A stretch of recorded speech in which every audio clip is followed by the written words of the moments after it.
And ladies and gentlemen, we are days away from new beginnings. As you're watching this is currently Wednesday Night Velocity, and you will be seeing new beginnings in 2 days on Friday. But while we get excited, let me introduce to you, as always, your king, Dillan. How are you today, sir? Oh, I am doing great. It feels amazing. Always the episode before a pay-per-view. And to think that this was a month-long idea that wasn't supposed to be a thing, but because, we've been loving every minute of this, we are going to have a season 2, which we are going to have a new roster. The cruiserweights here will be going to the main roster, and we are getting a whole new set of superstars that you and Connor and I have handpicked. And real quick, what do you got to say to the people for that?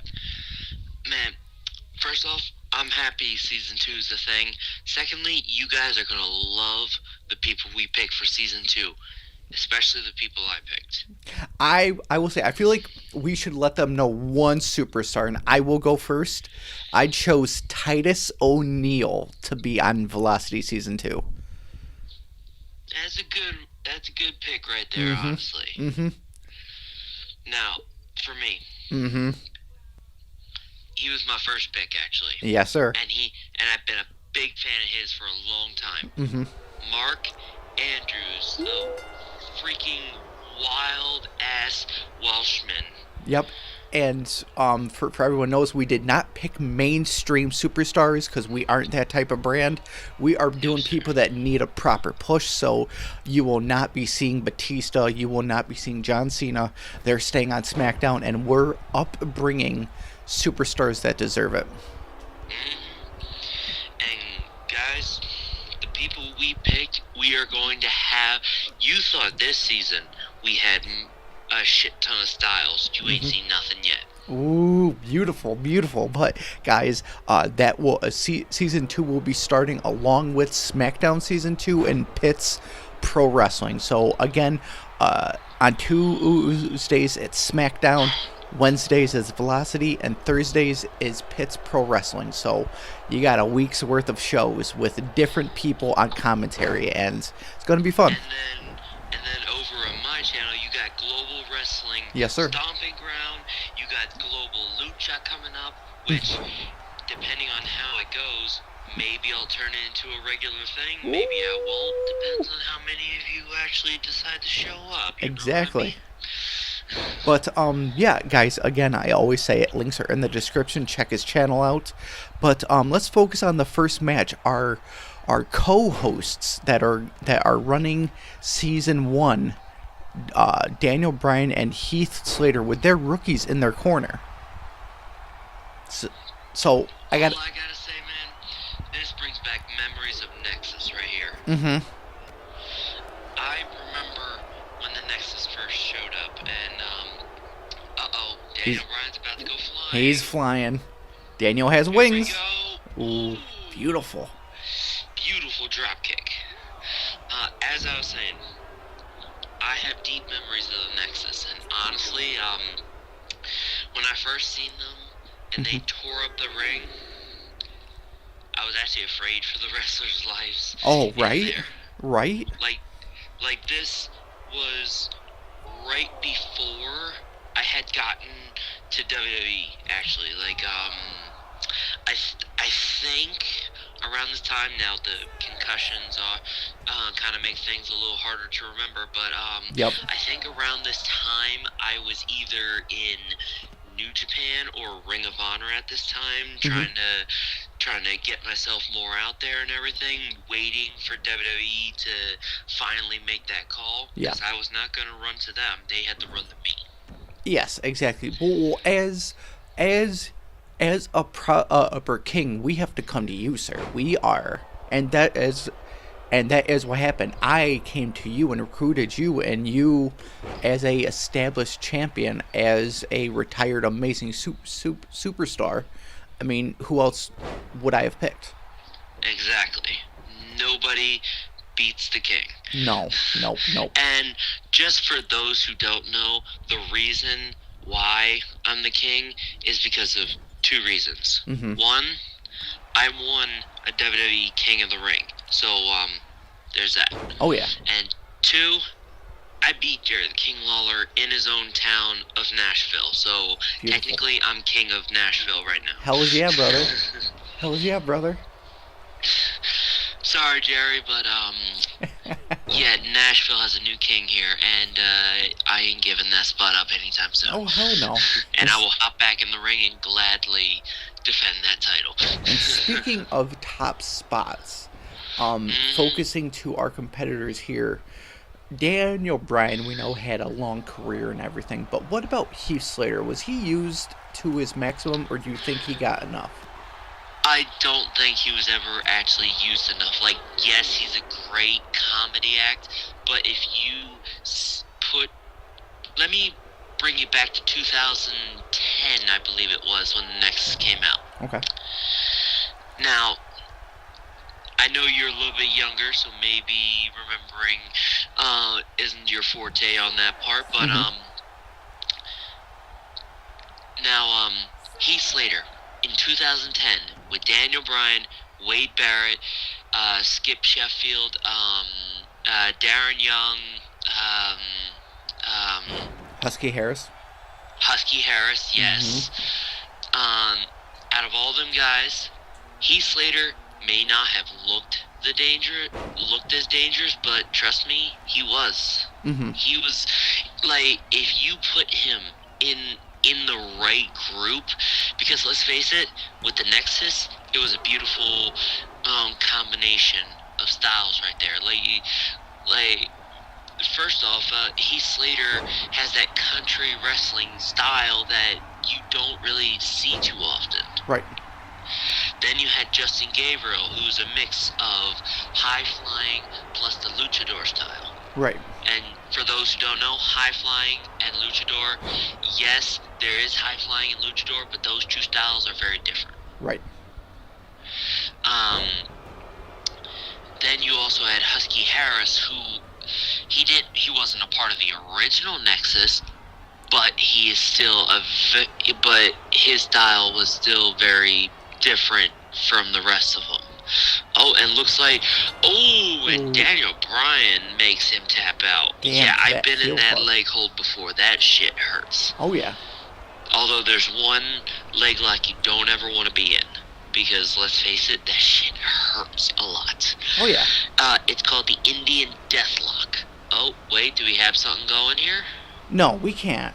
It's Daniel Bryan. No. Daniel, what are you thinking? Daniel. Don't get the... Oh. Yo, can we get the security out here? What the hell's going on? Attacking his co-host. Daniel, you won the match. There was no point. Oh, goddamn. Well, as Velocity is coming to a close, I mean, I don't want to say there's pent-up aggression, but it seems like there was malice behind that. I'm not sure why. I've talked to both of them backstage. They've always been like brothers ever since the Nexus. Yeah, like we've been chilling with them. They've been sitting, within our offices. Like, yeah, but hopefully we can get some answers this Friday. But up next is actually, if you recall, last week we had a battle royale for team assignments. And Pewter and Sin Cara were assigned together as winners.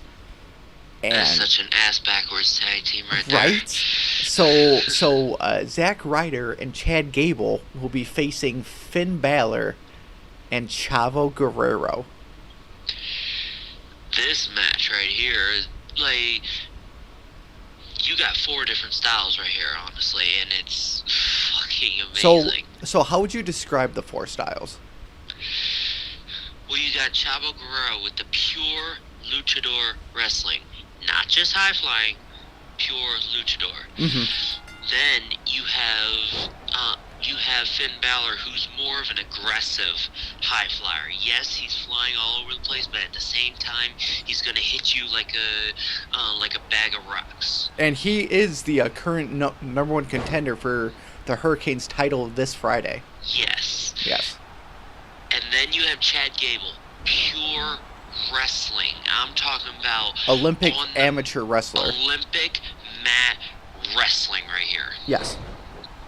And then you have Zack Ryder, who his styling is like a mixture of things. Like, he has that power thanks to Batista bringing him into the gym. Yes, sir. But he's also not afraid to jump over the top rope. So touché. Yes.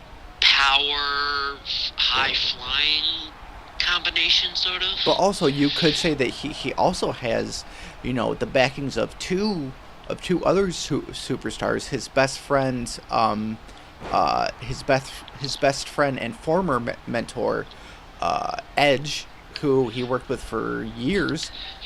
Very true. And then you also have Kurt Hawkins, yes. his former tag team partner. Yes, exactly. So he's got like 3 people that have rent within his mind. Mm-hmm. Ooh. Focusing. There you go. I don't know what Finn Balor is up to right now. He's just taking this beating. Like, also, he's not fighting back as much. He can't be focused on this weekend's match. He can't be focused on that right now. If he can go in this weekend with 2 title matches and leave a double champion, that would be phenomenal. I could see Finn Balor doing it, honestly. Like, Finn Balor is one of those guys that can fight multiple times a night. Yeah. I mean, but and he's sure at that age where he has the energy to do it too. But what are his chances to walk in and face Kenny and Dolph and then fight the Hurricane?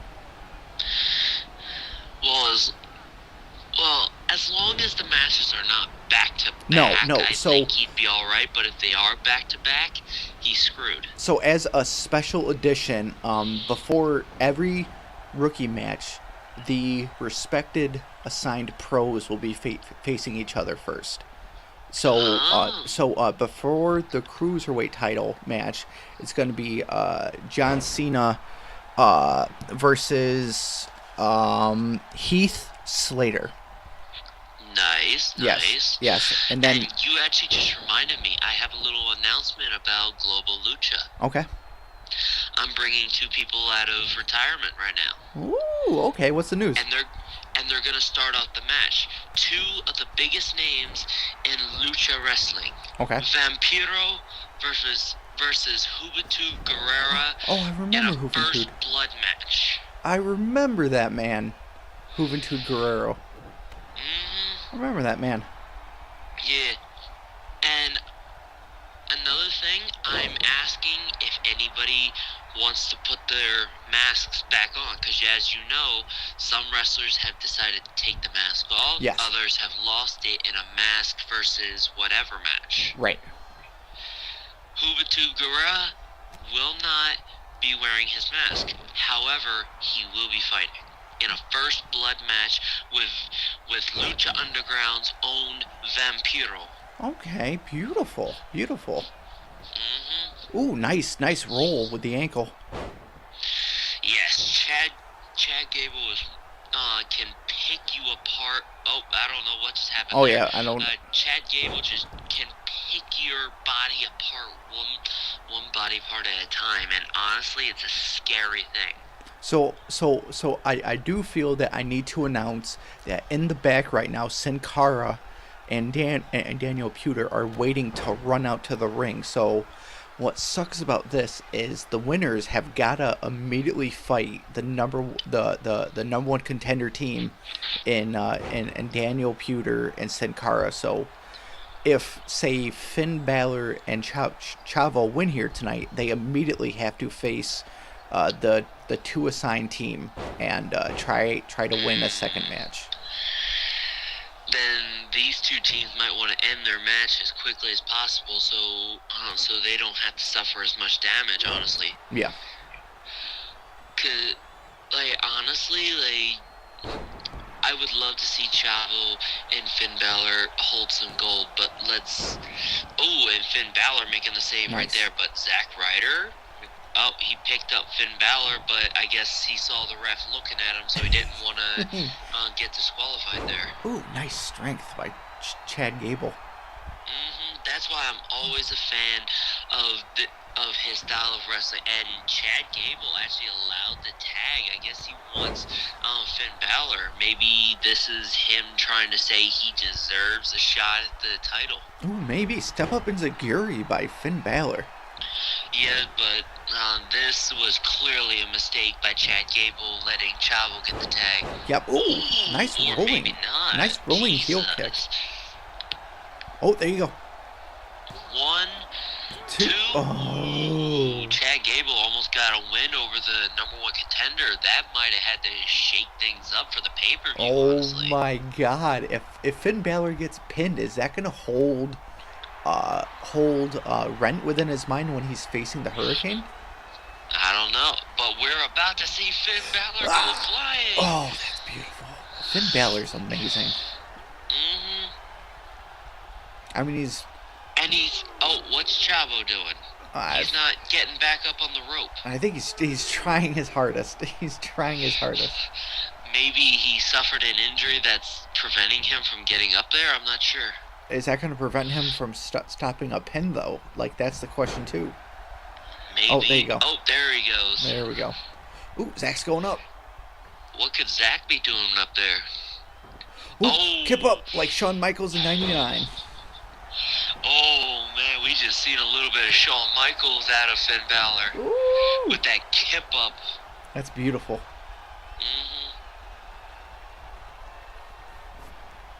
Ooh, nice. Here we go. Could we see something? Oh, no, Zack with the ring awareness. There you go. Oh, yeah, absolutely. Fireman's carry. Picking him up. Ooh, working. Uh-oh. Oh, I thought we were about to see a crossface, but it's an armbar. Chad, get in there. Oh, Zack Ryder. Okay. Chad knew his partner could take it. Oh, true, yeah. I mean, also in this type of tag match where you aren't, a established team, you have to walk on eggshells with your partner, because you don't want to make it seem like they can't take care of themselves and stop a submission or a pin when they can kip out. Yes, nice. Oh, Jesus. There you go.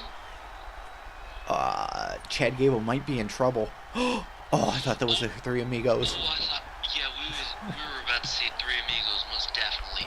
One, and Chavo still kicks out of it. What a legend, though, at one. What a legend. Absolutely. Do you think, Oh, hold that thought. The O'Connor roll. Ah, shit. Suplex. 1, 2. That's enough. Chad Gable and Zack Ryder just get the pin before Finn Balor could break up. Oh my God. The pin. That was amazing. Yes, and in a way, it actually saves Finn Balor because he was never actually pinned. Damn. So he could actually go into the pay-per-view with some momentum, not as much as he would if he would have won, but with some momentum because he never got pinned. Chavo, on the other hand, him getting beat is just showing that the new generation is taking over. Yep, I do agree. But before the pin had happened, I was going to ask you, do you believe, God rest his soul, rest in peace, do you think if Eddie was still alive, do you think he'd still be active in the roster? Absolutely.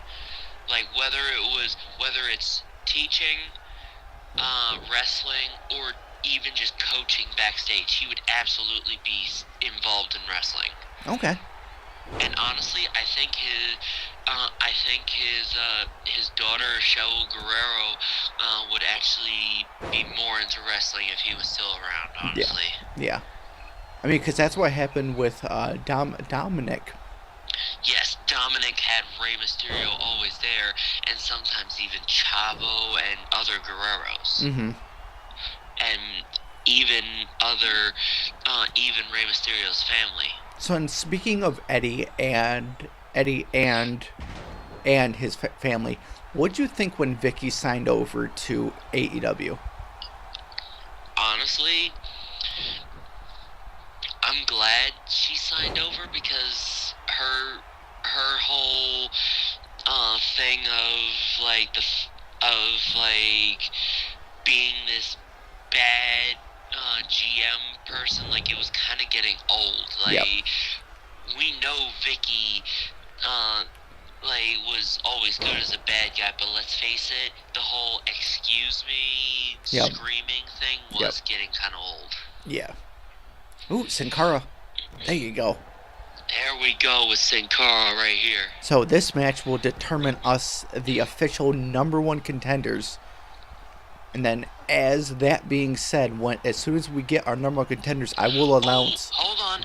There you go. Oh my goodness, Chad Gable showing that he can move.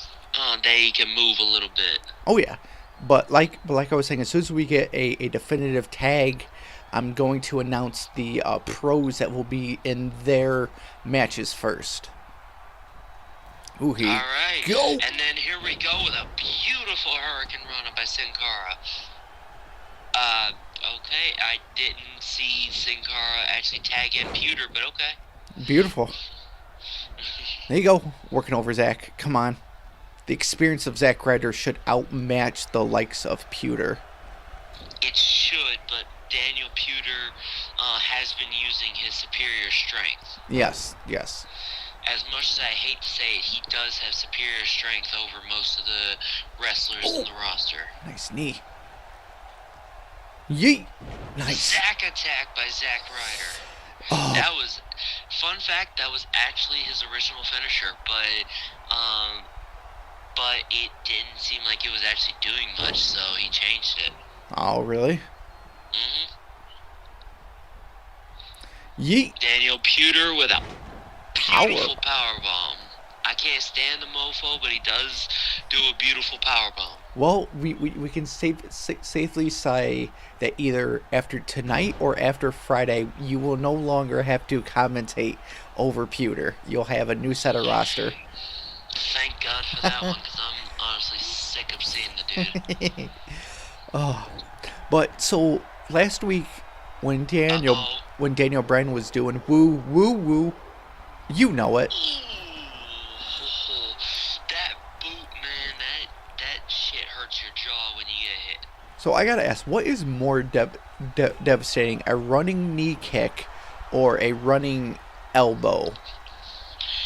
It all depends on who's doing it. Okay. Like, alright. Zack Ryder's running boot to the face. Mm-hmm. Very, very devastating and painful. Okay. But if somebody's doing a running elbow, it all depends on who's doing it. Like let's just say Big Show came at me with a running elbow. Okay. His running elbow is going to hurt a lot worse, honestly. Okay. I don't care what size boot you have. You're not doing as much pain as Big Show's bare hands or, in this case, elbow. Ooh, Uh-oh. We have been seeing a lot of people doing this right here. I mean, we're so close to new beginnings that we're just seeing a lot of shit. Oh, there you go. Pick him up. Nice reversal by Pewter. And speaking of new beginnings, I'm actually going to make an announcement real quick about Global Wrestling Stomping Grounds. Okay. As everybody knows, Stomping Ground is all about opportunity and having people fight to get a contract with Global Wrestling Federation. Yes. Now, I'm starting to notice we're getting a lot of people on our show. Okay. So, every 2 weeks, 2 people are going to be cut from the roster. Ooh. And I will not tell anybody who they are until the last possible moment. Beautiful. And basically you'll just have to tune in every week to see who gets who got taken out and who stays. Beautiful. That's amazing. Mm-hmm. And basically, it's just going to be like a last man standing thing. Whoever's left standing earns the contracts. Ooh, could we see a... Yes, we're seeing another. Spanish Fly? Uh-oh, Spanish Fly! Beautiful. Who does that hurt more, the person doing it or the person receiving it? Well, my spine will tell you, definitely the person receiving it. Yeah, because you've been in... Ooh, Zack Ryder got that at 2.9 right there. So I gotta ask you, being... Oh, wait. I'll ask you after this. God damn. Ooh, headbutt right into the stomach of Chad Gable. Another one? Oh, no. Ooh, he paid for that one. Oh, but is he gonna officially pay for it? No. Nope. So I gotta ask you, what is the worst finisher, like pain-wise, that you've received? Honestly, Mm-hmm. I've had to take pile drivers from people that weren't 100% on how to use it yet. Yeah, yep. You've got a lot of green guys out there. I wouldn't call them green. Okay. They knew what they were doing for the most part in the ring. But there was a time where, you remember Owen Hart tombstoning Steve Austin? Yes. Well, that almost happened to me. Oh, wow. But this was all during a training thing, too. So, I basically, I was basically helping them learn the tombstone. Okay. Or in this case, a normal pile driver. So honestly. you were forced to be the recipient. The way they set it up was almost correct, but they had me too far down. Mm-hmm. And I had to say something before they went down because, as you know, yes, you're gonna hit the mat, but you gotta fall on your knees for the pile driver. Right. Well, the way they had it, yes, they were gonna fall on their knees, but my head was gonna hit the before their canvas knees long before their knees were. Yep. I had to yell higher for so they knew, put me up higher and everything. Right. And as you know, you can't make that kind of mistake in the ring, otherwise that can permanently end somebody's career. Yes. And Daniel Puder just got knocked down by Chad Gable. Good on Chad for that. He got knocked the fuck out. Good on you, Chad. Get rid of him. And working on the neck. There you go. See, Zack knows what he's doing. Oh, yeah. Is Zack gonna tag in Chad, or is he just... Oh, okay, never mind. See, this is where you got to be careful with Sin Cara's partner being out. They can't just be like over abusive. They got to be smart. Woo, boots. Yeet. Ooh. Nice.